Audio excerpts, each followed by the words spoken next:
on Venezuela.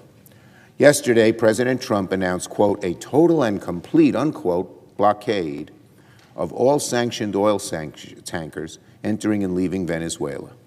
Another dangerous escalation with no clear plan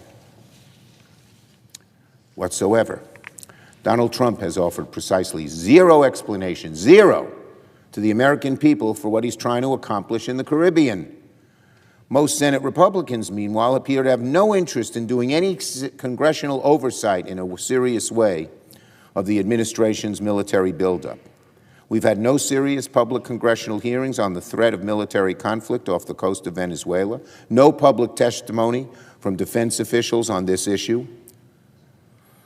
Where are Senate Republicans? Where's the oversight? The purpose of hearings is to challenge an administration when it may well be going off course, and they certainly seem to be going off course in Venezuela. Donald Trump talks one way, then another. I've asked some of our leaders, where is the limit to how far they will go? No answer. Could this be getting us into an endless war? The American people fear that above most other things, maybe all things. That's why we need oversight, and the Senate Republicans are nowhere. Meanwhile, the briefing we had yesterday with Secretary Rubio and Hegseth was utterly disappointing. The administration walked into the room totally empty-handed. They gave us no real answers about what the objective is in the Caribbean. Hegseth also refused to give senators full access to the video of the September 2nd strikes.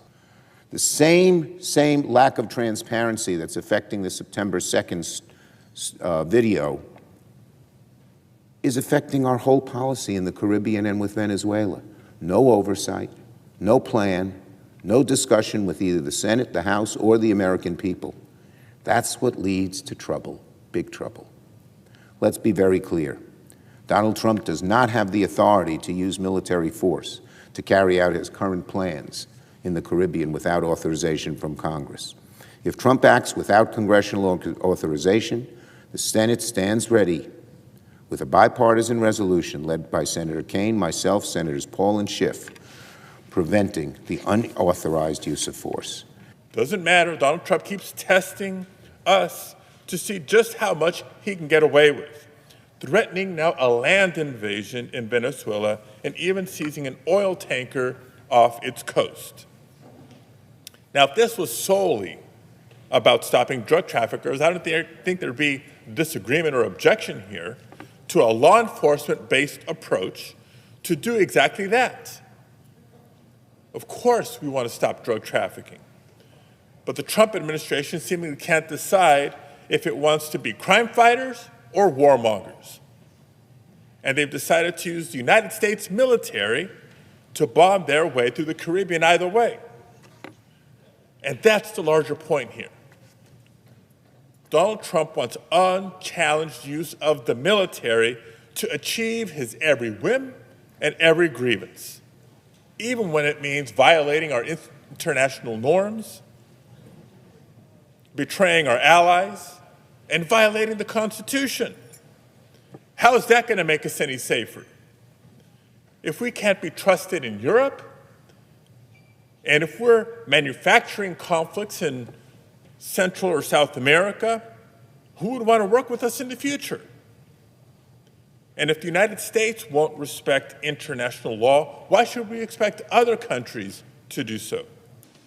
Mr. President, our colleagues in the House of Representatives have passed this year's National Defence Authorisation Act, and we are about to follow suit. This will be the 65th year in a row, the 65th consecutive year that Congress has come together across the aisle and across two chambers to send the President a bill designed to sustain and strengthen the national defense. This NDAA helps us align the priorities of the U.S. military with the threats of today, and they are serious threats from the People's Republic of China and the entire axis of aggressors that it leads and partners with. It makes war fighting a top priority of the department, and it reinforces a culture of merit in the armed forces. Service members will receive a 3.8% pay raise. We expanded initiatives that will reinforced President Trump's recruiting surge, and we supercharged our efforts to rebuild the American defense industrial base. And let me talk about that for a moment. This legislation reforms decades of bureaucratic inefficiency in the Pentagon's acquisition process.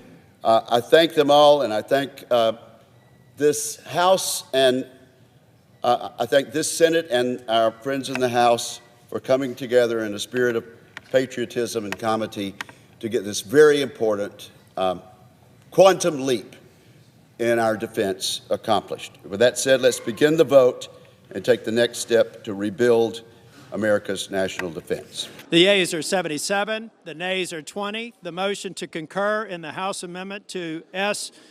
1071 is agreed to.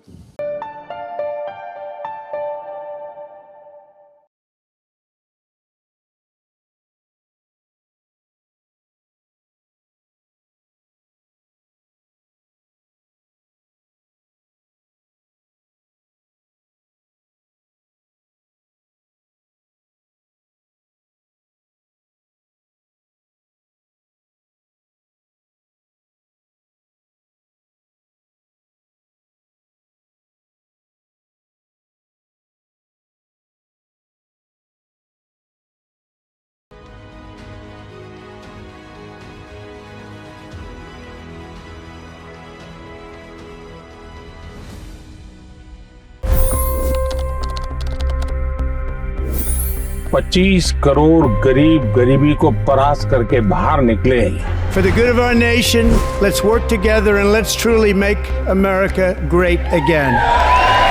The fastest news breaks. Requested PM saying that look, you will have to speak to Putin and to Zelensky. The biggest newsmakers. The relationship with India is probably the most important bilateral relationship the U.S. will have for the rest of this century. The capital delivered quite an election result today. Expert analysis. The million-dollar question today is how to stop this dance of death. Ground reports. I'm standing at the crossroad of the Kumbh Mela. Behind me are more than 100 entry ghats. Long-form interviews. Exclusionary politics is reflected in Manipur case as well. You don't bother because this is a small state. Deep dive into burning issues. It's often said DRC could be the richest country in the whole world. It's because of what sits underneath. Why exactly did the US topple the Sheikh Hasina government? HT videos. We don't just break news, we break it down.